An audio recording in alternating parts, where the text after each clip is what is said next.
أعوذ بالله من الشيطان الرجيم بسم الله الرحمن الرحيم منها خلقناكم وفيها نعيدكم ومنها نخرجكم تارة أخرى وقال رسول الله صلى الله عليه وسلم من لم يسأل الله يغضب عليه وقال تعالى في شان حبيبه إن الله وملائكته يصلون على النبي يا أيها الذين آمنوا صلوا عليه وسلموا تسليما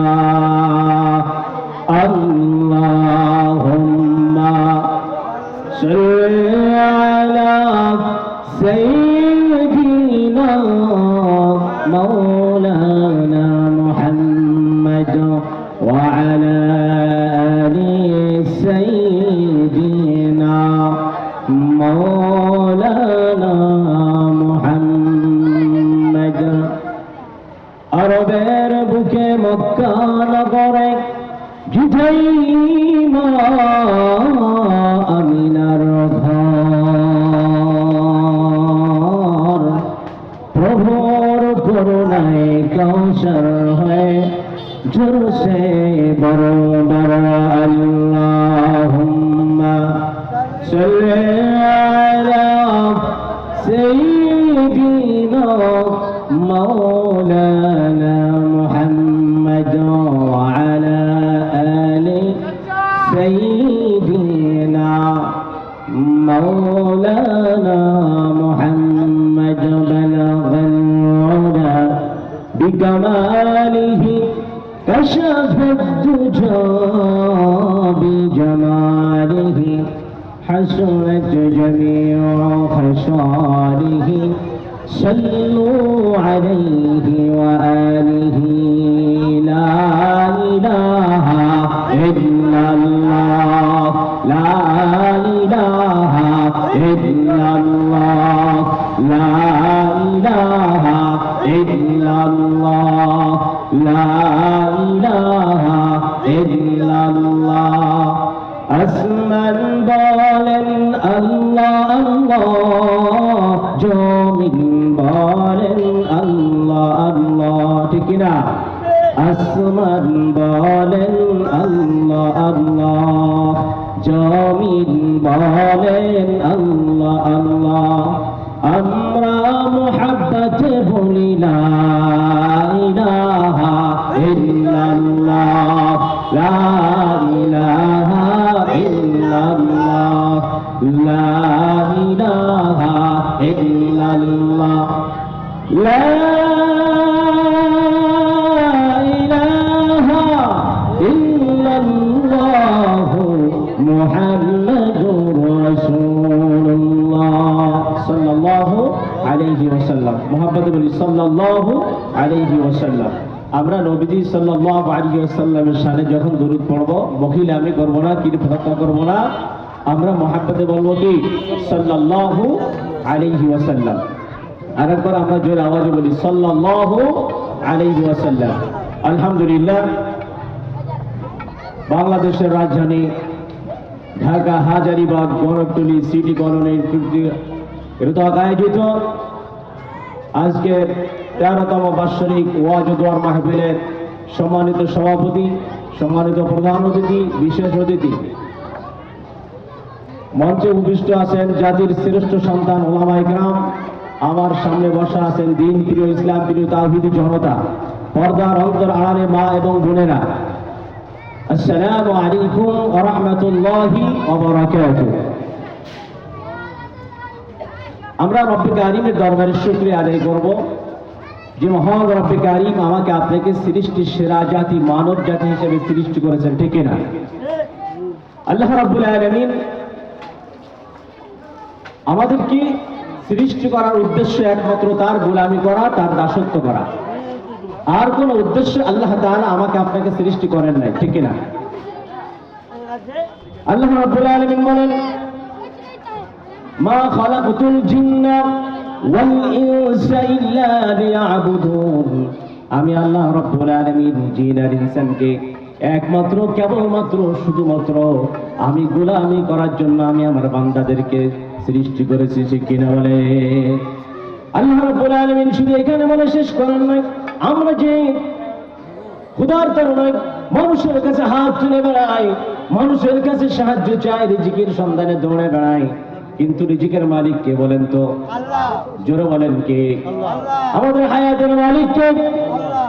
মৌতের মালিক কে? রিজিকের মালিক কে? আল্লাহ তাআলা তাই বলতেছেন, মা উরিদু মিনহুম মির রিজকিন ওয়া মা উরিদু আন ইউতঈমুন।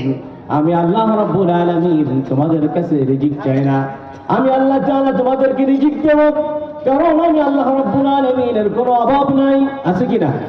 আল্লাহ রাব্বুল আলামিনের কোনো অভাব নাই। আমরা যদি জানতে চাই আল্লাহ তাআলা অভাব মুক্ত, আমরা দৈনন্দিন সূরা ইখলাস পাঠ করি, আমরা সূরা ইখলাসের ভিতরে পড়ি আল্লাহুস সামাদ। সবাই বলেন আল্লাহুস সামাদ। আল্লাহ তাআলা বলেন আমি সবার কাছ থেকে অভাব মুক্ত, আর আমরা সবাই আল্লাহ রাব্বুল আলামিনের কাছে অভাব যুক্ত, ঠিক কিনা? আমরা সবাই অভাবী, আর আল্লাহ রাব্বুল আলামিন অভাব মুক্ত, তিনি কুল কায়নাতের মালিক, ঠিক কিনা?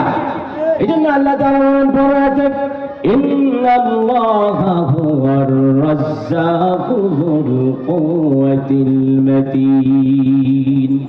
আল্লাহ তাআলা বলেন নিশ্চয় আমি আল্লাহ এমন আল্লাহ, আমি তোমাদের এমন রব, আমি আল্লাহ রাব্বুল আলামিন শুধু তোমাদেরকে ইবাদতের জন্য পাঠাই নাই। ইবাদত করতে গেলে খাবারের প্রয়োজন, শিক্ষার প্রয়োজন, বস্ত্রের প্রয়োজন, বসা বসার স্থান প্রয়োজন, ঠিক কিনা? আল্লাহ তাআলা বলেন নিশ্চয় আমি আল্লাহ তাআলা মহা রিজিকদাতা এবং মহা শক্তিশালী, ঠিক কিনা? সুবহানাল্লাহ বলা যাবে না?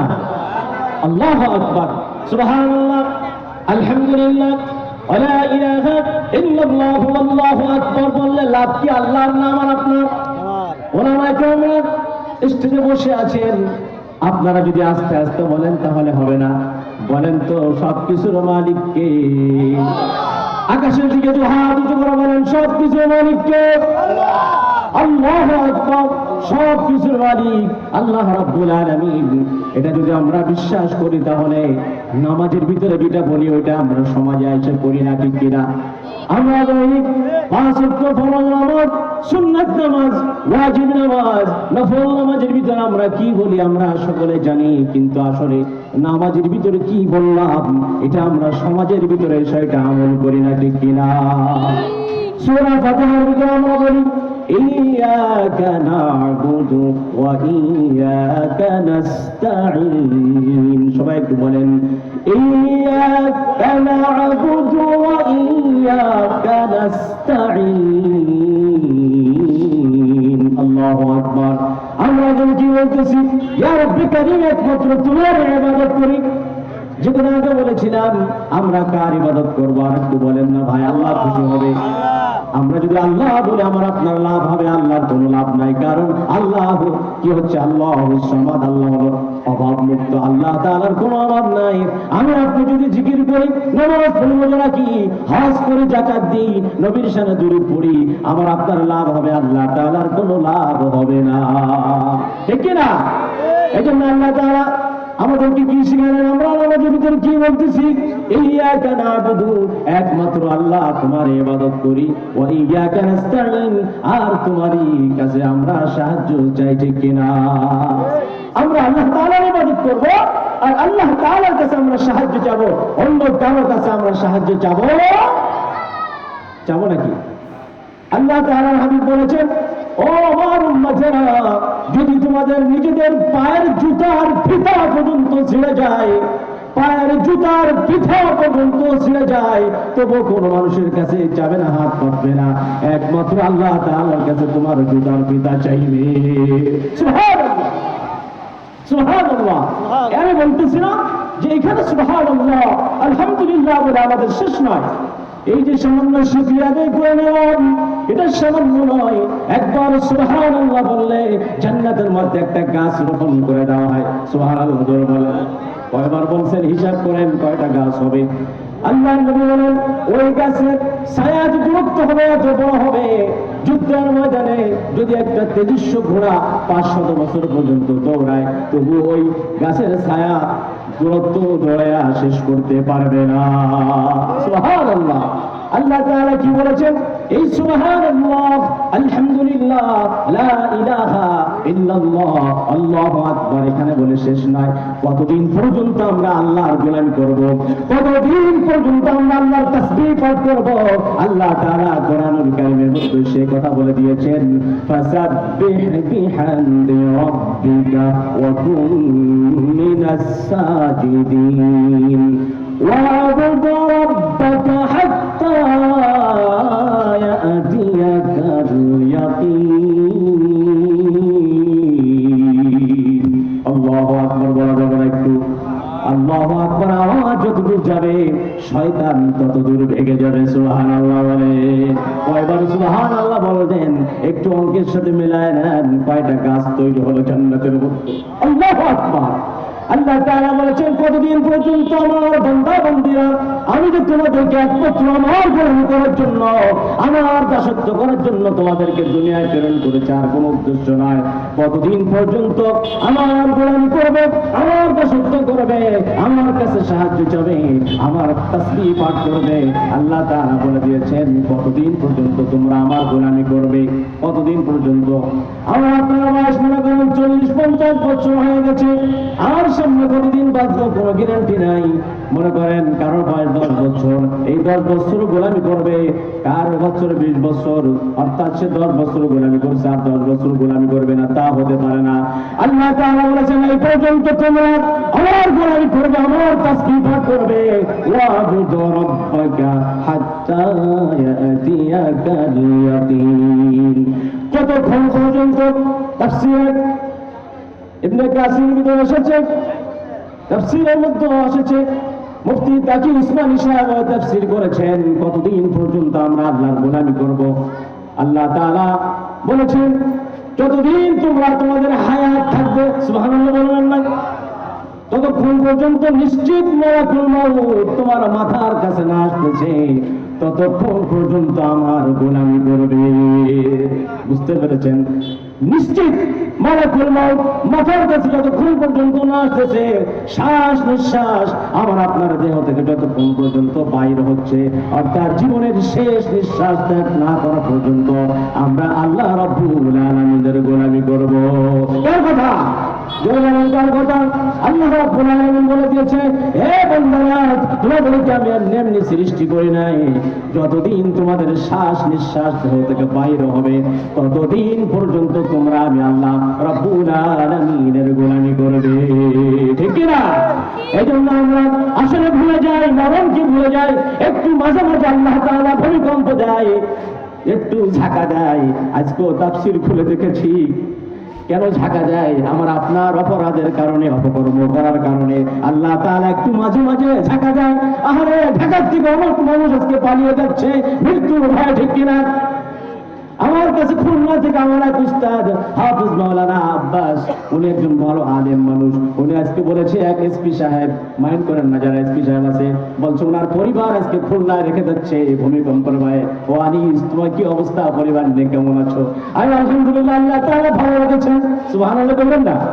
ভাই মরণ থেকে যতই পালায় মরণ তোমায় লইবে গিরি, যদিও সুদূর আকাশ পানে লুকাও সেথায় লাগিয়ে সেটি। ঠিক কিনা? ভূমিকম্পর ভয় ঢাকা ছেড়ে চলে গেলে হবে না, ঢাকায় বসে ইবাদত করতে হবে।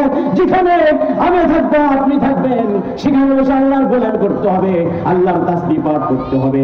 আল্লাহর গোলামি করতে করতে যদি আমার আপনার জীবনটা চলে যায় তাহলে আল্লাহ তাআলা আমাকে আপনাকে কবুল করে নেবেন। বলেন সুবহানাল্লাহ। মৃত্যুর ভয়ে পালাইলে কোনো লাভ হবে না, হবে কি? এজন্য আমরা হলাম মাটির তৈরি। আল্লাহ তাআলা আমাদেরকে মাটি দিয়ে সৃষ্টি করেছেন। কি দিয়ে সৃষ্টি করেছেন বলেন তো? ভাই সামনে নামাজের সময় এসেছে, সময় সংক্ষেপে কথা বলতে হবে। মুখতাসার সময় আপনাদেরকে সংক্ষেপে বুঝাতে চাই যে আমরা মাটির তৈরি। আমি পৃথিবীতে একদিন ছিলাম না, আমরা পৃথিবীতে একদিন থাকবো না, আবার আল্লাহ তাআলা আমাকে আপনাকে জীবিত করবেন, একথা বিশ্বাস হয় কি হয় না? তাহলে ভূমিকম্প ভাই পালানো যাবে না, কোথায় পালাবো? আর পালাবার ভাগাবার জায়গার কোনো রাস্তা নাই। আল্লাহ তাআলা সূরা আর রহমানের ভিতরে বলে দিয়েছেন, ইয়া মাশারাল জিন্নি ওয়াল ইনস ইন ইসতাতা'তুম আন তানফুযু মিন আকতারিস সামাওয়াতি ওয়াল আরদ ফানফুযু লা তানফুযুনা ইল্লা বিসুলতান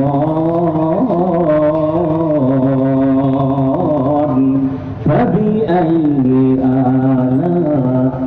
ربكما تكذبان আল্লাহু আকবার বলা যাবে না? কোরআন একটা আয়াত শুনলে, একটা হরফ শুনলে কি হবে?